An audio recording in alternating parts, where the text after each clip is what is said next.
ഓം നമോ ഭഗവതേ സായിശ്വരായ. ശ്രീ സത്യസായി ഭാഗവതം. സ്ത്രീയുടെ കരുത്ത്. അനന്തപൂർ ജില്ലയിൽ വിമൻസ് കോളേജിന് തുടക്കം കുറിച്ചുകൊണ്ട് ഭഗവാൻ അരുളി. 1964 എൻ്റെ സങ്കല്പം സത്യമായി ഭവിക്കുന്നു. ഒരു വിമൻസ് കോളേജിന്റെ ആവശ്യകത ഞാൻ പറഞ്ഞിരുന്നു. ഞാനിത് സ്ഥാപിച്ചത് മതപ്രചാരണത്തിനല്ല, ധനത്തിനോ കീർത്തിക്കോ വേണ്ടിയല്ല. അതെല്ലാം താൽക്കാലികം. സത്യം, ധർമ്മം, ശാന്തി, പ്രേമം എന്നീ അനശ്വര മൂല്യങ്ങൾ വിദ്യാർത്ഥിനികളുടെ മനസ്സിൽ ഊട്ടിയുറപ്പിക്കുന്നതിന് വേണ്ടിയാണ് ഈ സ്ഥാപനം. വേദാന്തർഗതമായ ഈ മൂല്യങ്ങൾ ശാശ്വതങ്ങളെന്ന് ഋഷീശ്വരന്മാർ കണ്ടെത്തിയിരുന്നു. ഈ വേദഭൂമിയിൽ പിറന്ന ഓരോ വിദ്യാർത്ഥിയും മഹത്തായ ഈ സംസ്കാരത്തിന്റെ അവകാശികളാണ്. അതറിയാനും പരിപോഷിപ്പിക്കാനും അവർക്ക് അവകാശമുണ്ട്. ഞാൻ കിഴക്കൻ ആഫ്രിക്കയിൽ ചെന്നപ്പോൾ അവർ ഭാരത സംസ്കാരം അറിയാൻ തീവ്രമായ ആഗ്രഹം പ്രകടിപ്പിച്ചു. ശാന്തിയുടെയും സന്തോഷത്തിന്റെയും ഉറവിടമാണ് ഭാരത സംസ്കാരം. സ്ത്രീകൾ ഭാരത സംസ്കാരത്തിന്റെ കോട്ടകളാണ്. ഈ സംസ്കാരത്തിന്റെ കാവലാളായിരിക്കേണ്ടവൾ തുച്ഛമായ പാശ്ചാത്യ സംസ്കാരത്താൽ ആകർഷിക്കപ്പെട്ടിരിക്കുന്നു. ആധുനിക വിദ്യാഭ്യാസം കിട്ടിയവരുടെ പെരുമാറ്റവും സ്വഭാവവും തന്നെ ഈ ദയനീയ അവസ്ഥയ്ക്ക് തെളിവ്. അർത്ഥശൂന്യമായ കൃത്രിമമായ ആധുനിക വിദ്യാഭ്യാസവും വിലകെട്ട സാഹിത്യവും സിനിമകളും തന്നെ ഈ അവസ്ഥയുടെ മൂലകാരണം. ഈ പെൺകുട്ടികൾ നാളത്തെ മാതാക്കളാണ്. 5 വയസ്സുവരെ മക്കളുടെ അധ്യാപിക കൂടിയാണ് അമ്മ. നമ്മുടെ ശാസ്ത്രം 5 അമ്മമാരെ നമുക്ക് പരിചയപ്പെടുത്തി. ദേഹമാത, ഗോമാത, ഭൂമാത, ദേശമാത, വേദമാത. പഞ്ചമാതാക്കൾ.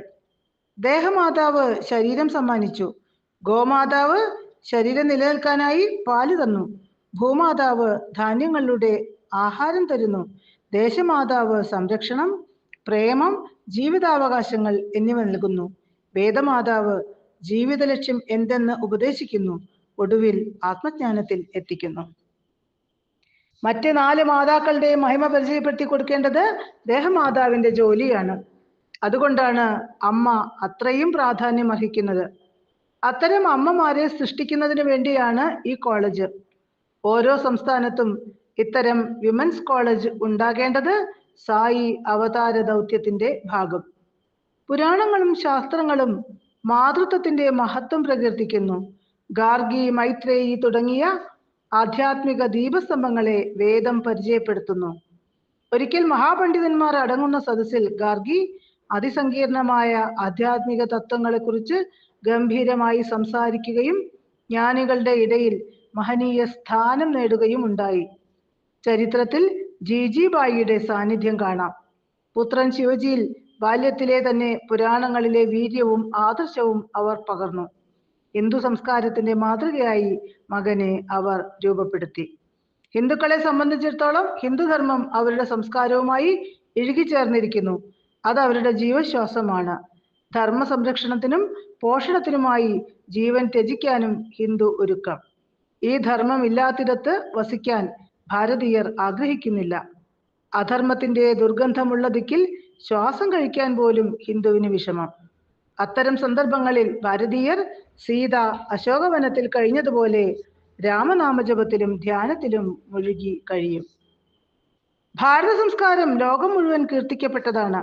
നമ്മുടെ സംസ്കാരം വേരുപിടിച്ചു കിടക്കുന്നത് ആചാരങ്ങളിലാണ്. സംഗീതം, നൃത്തം, ചിത്രമെഴുത്ത്, ശില്പനിർമ്മാണം തുടങ്ങിയവയിലൊക്കെ ഇത് കാണാം. നിങ്ങളുടെ ഉത്തരവാദിത്തമാണ് ഈ സംസ്കാരം പുനരുജ്ജീവിപ്പിക്കുക എന്നത്. ഇതത്ര എളുപ്പമല്ല. രാമനെ വളർത്തിയ കൗസല്യയെ പോലെ, ലവകുശന്മാരെ വളർത്തിയ സീതയെ പോലെ, ശിവജിയെ രൂപപ്പെടുത്തിയ ജീജിഭായിയെ പോലെ, ഗാന്ധിജിയെ വാർത്ത പുത്രിബായിയെ പോലെയുള്ള അമ്മമാരെയാണ് ഇന്ന് ഭാരതത്തിന് അത്യാവശ്യം. തൊട്ടിലാട്ടുമ്പോൾ, മടിയിലിരുത്തി പാല് കൊടുക്കുമ്പോൾ ഉപനിഷത്തിലെയും വേദങ്ങളിലെയും സാരം അവർ മക്കൾക്ക് പകർന്നു കൊടുത്തിരുന്നു. അനശ്വര ആനന്ദത്തിന്റെയും ശാന്തിയുടെയും പാത തെളിച്ചു കൊടുത്ത് മക്കളെ നേർവഴിക്ക് നടത്തേണ്ടത് അമ്മമാരാണ്. ഗൃഹലക്ഷ്മിയായി സ്ത്രീകൾ ശോഭിക്കണം. അവൾ ധർമ്മപത്നിയുമായിരിക്കണം. ഭാര്യ ഭർത്താക്കന്മാർ ജോലിക്ക് പോയാൽ വീട്ടിൽ കുട്ടി ആയയുടെ കൃപയിലാകും. ആരവർക്ക് സ്നേഹത്തോടെ ഭക്ഷണം പാകം ചെയ്യും, ഊട്ടും? എന്താണ് വിദ്യാഭ്യാസത്തിന്റെ ലക്ഷ്യം? അത് ആദ്യം അറിയണം. കോളേജുകൾ സരസ്വതിയുടെ, വിദ്യാദേവിയുടെ ആലയമാകണം. പക്ഷേ ഇന്നവിടം ലക്ഷ്മി ദേവി കൈയടക്കിയിരിക്കുന്നു.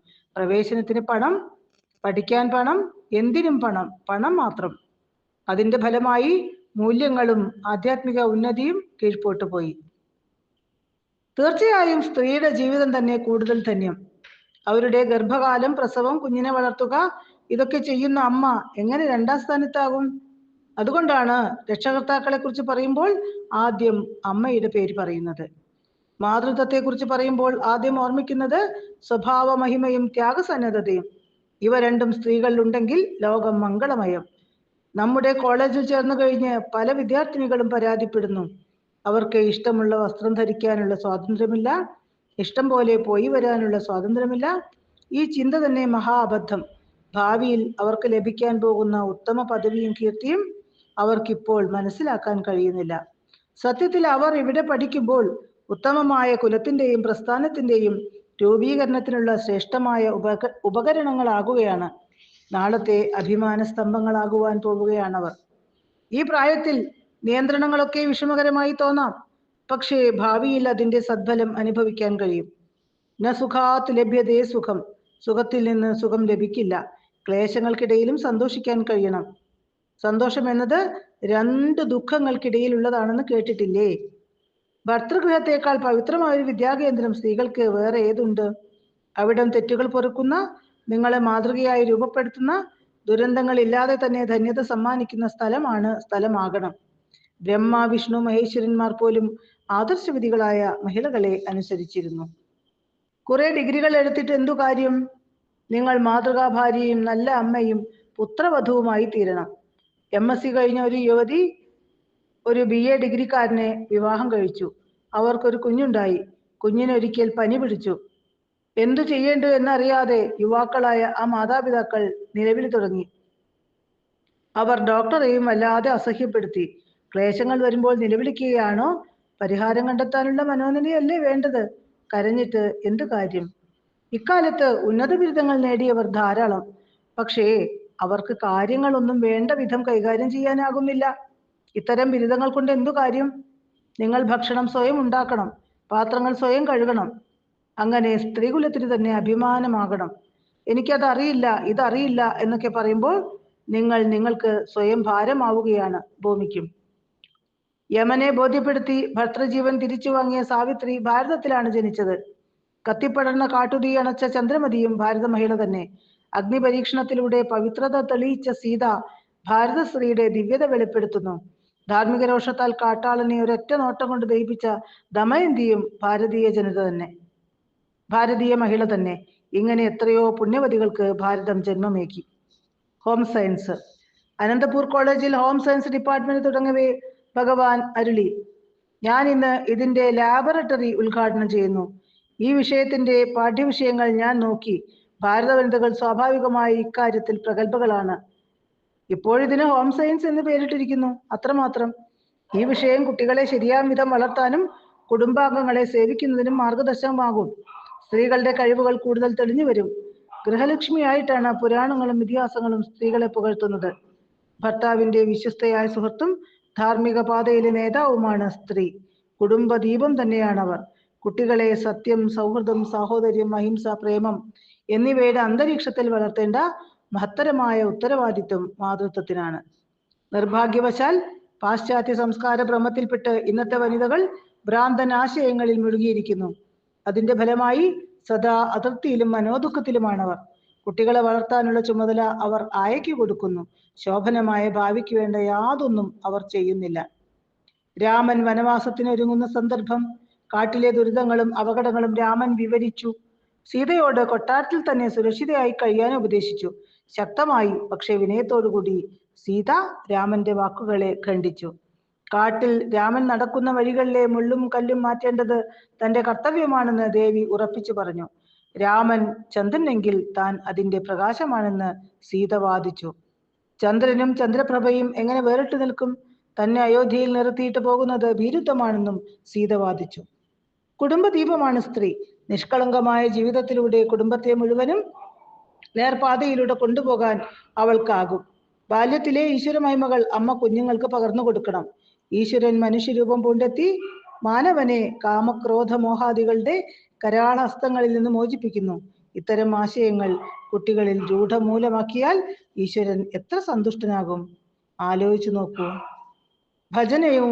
ഭജനയും ഭോജനവും എല്ലാറ്റിനും ശരിയായ ഒരു പരിധിയുണ്ട്. ശരീരോഷ്മാവ് 98.4 ആണെങ്കിൽ അത് സാധാരണയാണ്. കൂടിയാൽ പനിയാകും, മരുന്ന് കഴിക്കേണ്ടി വരും. ശരിയായ ഹൃദയമിടിപ്പ് 75-76. അതിന് വ്യതിയാനം ഉണ്ടായാൽ ഹൃദയത്തിന് എന്തോ കുഴപ്പമുണ്ടെന്ന സൂചനയായി കാണണം. നാം ശ്വസിക്കുന്നതിലും നിയന്ത്രണമുണ്ട്, അതുപോലെ കഴിക്കുന്നതിലും. ഭക്തിയിലും വേണം ചില നിയന്ത്രണങ്ങളൊക്കെ, അല്ലെങ്കിൽ അത് രോഗാവസ്ഥയാണ്. നിങ്ങൾക്കെല്ലാം സ്വാമിയോട് ഭക്തിയുണ്ട്, സംശയമില്ല. പക്ഷേ ചില പരിധികൾ ആവശ്യമാണ്. എത്ര നേരം വേണമെങ്കിലും ഭജിക്കാം. പക്ഷേ കോളേജിലും ഹോസ്റ്റലിലും ചില നിയമങ്ങൾ ഉണ്ട്. അതിൻ്റെ പരിധിയിൽ നിൽക്കണം. ഭജനയും ഭോജനവും തമ്മിൽ കലരരുത്. ഭജന ശാന്തമായ സുഖകരമായ അന്തരീക്ഷത്തിൽ വേണം. അത്തരം ഭജന നിങ്ങൾ നേരെ ഈശ്വര സന്നിധിയിൽ എത്തിക്കും. അച്ചടക്കമില്ലാതെ കുറെ ഭജന ചൊല്ലിയിട്ട് എന്തു കാര്യം? അത് ഗ്രാമഫോൺ റെക്കോർഡ് വെക്കുന്ന പോലെ മാത്രം. വിദ്യാർത്ഥിനികളോട് ഭഗവാൻ ചോദിച്ചു, ഇവിടെ എന്തെങ്കിലും കാര്യത്തിന് നിർബന്ധം ചെലുത്താറുണ്ടോ? ഇല്ല സ്വാമി. എന്തിനാണ് നിങ്ങൾ സ്വാമിയുടെ കോളേജിൽ ചേർന്നത്? സ്വാമിയെ കിട്ടാനായി. അപ്പോൾ സ്വാമിയോ കോളേജോ പ്രധാനം? സ്വാമി തന്നെ. അങ്ങനെയെങ്കിൽ എന്തിന് കോളേജിൽ ചേർന്നു? നിങ്ങൾക്ക് പ്രശാന്തി നിലയത്തിൽ വന്നാൽ പോരെ? എന്തിന് കോളേജിൽ ചേർന്ന് ഹോസ്റ്റലിൽ താമസിക്കുന്നു? ഞങ്ങൾക്ക് സ്വാമിയെയും വേണം, വിദ്യാഭ്യാസവും വേണം, കുട്ടികൾ പറഞ്ഞു. 2 കുതിരപ്പുറത്ത് ഒരേ സമയം കയറുന്നത് അപകടം. സ്വാമിയെയും വിദ്യാഭ്യാസവും വേണമെന്ന് നിങ്ങൾ പറഞ്ഞു.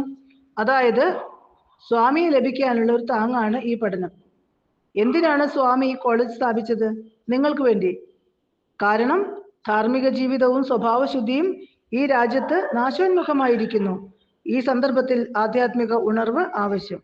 നിങ്ങൾ എല്ലാ മേഖലകളിലും മിടുക്കികളാവണം, ആധ്യാത്മികമായി മുന്നേറണം. ഈ കോളേജിലൂടെ നിങ്ങൾക്ക് ജീവിതത്തിൽ ഉന്നത സ്ഥാനങ്ങൾ നേടാം. പക്ഷേ ഈ കോളേജിലെ അച്ചടക്കം സ്വീകരിക്കാതിരിക്കുന്നത് സ്വാമിയെ തള്ളിക്കളയുന്നതിന് തുല്യം തന്നെ. ദ്രൗപദി മാതൃകാ വനിതയാണ്. പാണ്ഡവന്മാർ വനവാസത്തിന് ഒരുങ്ങുന്ന സമയം ധർമ്മരാജൻ പാഞ്ചാലിയോട് പറഞ്ഞു, വൃദ്ധരായ ഗാന്ധാരിയെയും ധൃതരാഷ്ട്രയെയും കുന്തിയെയും പരിചരിച്ച് കഴിയൂ. വനവാസ ക്ലേശങ്ങൾ ദ്രൗപദിക്ക് താങ്ങാനാവില്ല.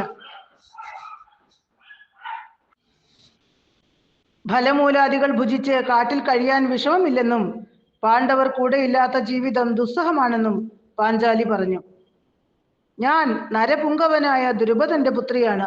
ധീരനായ പാണ്ഡുവിന്റെ സ്നുഷയാണ്. കുന്തിയുടെ ധീരരായ പഞ്ചപാണ്ഡവരെ ഭർത്താവായി സ്വീകരിച്ചവളാണ്. അങ്ങനെയുള്ള ഞാൻ എങ്ങനെ ദാസിയെ പോലെ കഴിയും? ഇത്തരം ഉദാത്ത ചിന്തകൾ നിങ്ങൾ പുലർത്തണം. വീരപത്നിയും വീരമാതാവും വീരപുത്രിയുമായിരുന്നു ദ്രൗപദി. ദുശ്ചിന്തകൾ മനസ്സിൽ കടന്നാൽ നല്ലവണ്ണം ചിന്തിച്ച് അവയെ പുറന്തള്ളുക. അപ്പോൾ നിങ്ങൾക്ക് എന്തു നേടാനാകും? കർമ്മം എന്ന മാധ്യമത്തിലൂടെയാണ് നിങ്ങൾ നല്ലവരും മോശക്കാരുമാകുന്നത്. ചിലർ ചോദിക്കാറുണ്ട്, ഈശ്വരനെ കാണാനില്ലല്ലോ, പിന്നെ എങ്ങനെ വിശ്വസിക്കും? നിങ്ങൾ ഒരു കല്ലെടുത്ത് എറിയുക. ആ കല്ല് താഴെ വീഴും. കാരണം ഭൂമിയുടെ ആകർഷണ ശക്തി. പക്ഷേ ആകർഷണ ശക്തി കണ്ണുകൊണ്ട് കാണാനാകില്ല. അതുപോലെ ഈശ്വരൻ മാംസചക്ഷുസിന് അദൃശ്യം. പക്ഷേ ഈശ്വരനെ അറിയാനാകും. വിജ്ഞാനകോശങ്ങളിൽ എഴുതിയിരിക്കുന്നത് അപ്പടി നാം വിശ്വസിക്കുന്നു. പക്ഷേ ഈശ്വര സാന്നിധ്യം മാത്രം സ്വീകരിക്കാനാവുന്നില്ല. ഈശ്വരത്വം ഇല്ലാതെ മാനവത്വം ഇല്ലെന്നറിയൂ. ജീവിതം ഇന്ന് എത്ര ദുസ്സഹം. സാധനങ്ങളുടെ വില ആകാശം മുട്ടെ ഉയരുന്നു. അതിനു കാരണം മനുഷ്യന്റെ അതിരു കവിഞ്ഞ ആഗ്രഹങ്ങളും. വേദാന്തം ഉപദേശിക്കുന്ന വൈരാഗ്യമാണ് ഇതിന് പരിഹാരം. എന്താണ് വൈരാഗ്യം? സ്വത്തുക്കളും ബന്ധുക്കളെയും ഉപേക്ഷിക്കുന്നതോ അല്ല, സമ്പത്തിനോടും പദവിയോടും ആഗ്രഹങ്ങളോടും ബന്ധങ്ങളോടുമുള്ള മനസ്സിന്റെ ബന്ധനം ഉപേക്ഷിക്കുകയാണത്. അസൂയ, ദുരഭിമാനം, ലോഭം എന്നിവയെ ഉപേക്ഷിക്കൂ. ഹൃദയം നിഷ്കളങ്ക പ്രേമം കൊണ്ട് നിറയ്ക്കൂ. നിങ്ങൾ സ്വയമേവ മാതൃകയാകൂ. ഈ വഴിയിലൂടെ ജനങ്ങൾക്ക് ശാന്തിയോടും ഐശ്വര്യത്തോടും ജീവിക്കാൻ കഴിയുമെന്ന് എനിക്കുറപ്പുണ്ട്. ഹരി ഓം തത്സത്.